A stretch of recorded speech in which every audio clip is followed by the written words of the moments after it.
मायावती भी जिसके नाम से डरती है, वो चंद्रशेखर कैसे बना भीम आर्मी का रावण।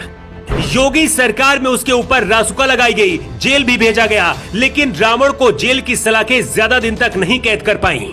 जिस तरह से मायावती को कुछ दलित अपनी देवी समझते हैं, उसी तरह से रावण को कुछ लोग अपना मसीहा मानते हैं। जिस गांव में रावण पैदा हुए, उसी गांव के करीब ही उन पर गोली चलाई गई है। कांग्रेस से लेकर सपा जैसी बड़ी पार्टियां भी रावण का साथ लेना चाहती हैं, लेकिन एक गरीब घर में पैदा हुआ चंद्रशेखर नाम का लड़का भीम आर्मी का रावण कैसे बना, सबसे पहले इसकी पूरी कहानी आपको बताते हैं। साल 2017 में जब योगी आदित्यनाथ यूपी के पहली बार मुख्यमंत्री बने, उसके कुछ महीने बाद ही सहारनपुर के शब्बीरपुर गांव में दलित और सवर्णों के बीच हिंसा हुई थी। इस हिंसा के दौरान एक संगठन उभर कर सामने आया, जिसका नाम था भीम आर्मी, और इस संगठन के संस्थापक और अध्यक्ष है चंद्रशेखर। पेशे से वकील चंद्रशेखर के परिवार में 2 बहनें हैं और 2 भाई। शब्बीरपुर गांव में हुई हिंसा के बाद चंद्रशेखर आजाद ने 9 मई 2017 को सहारनपुर के रामनगर में महापंचायत बुलाई।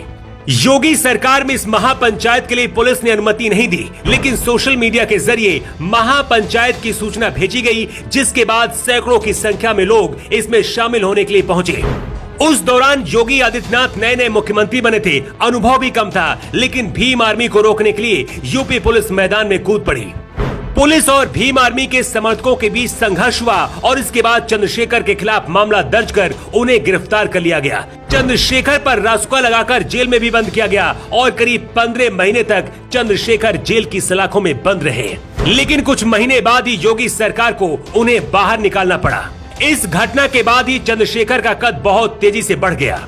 2022 के चुनाव में चंद्रशेखर आजाद योगी आदित्यनाथ के खिलाफ गोरखपुर से चुनाव लड़े, लेकिन योगी की आंधी में चंद्रशेखर की जमानत भी जब्त हो गई। चंद्रशेखर आजाद अपने नाम के आगे शौक से रावण लगाते हैं और उनके चाहने वाले इसे बहुत पसंद करते हैं। मायावती और चंद्रशेखर दोनों ही दलितों के नेता हैं। मायावती को चंद्रशेखर अपनी बुआ कहते हैं, लेकिन मायावती चंद्रशेखर से नफरत क्यों करती हैं, इसकी वजह भी बहुत खास है। सितंबर 2018 में चंद्रशेखर आजाद जब जेल से निकले थे, उस दौरान मीडिया से बात करते हुए कहा था, मायावती जी मेरे परिवार की सदस्य है, मेरी बुआ है, मैं उनका भतीजा हूँ, हमारा उनका पारिवारिक रिश्ता है।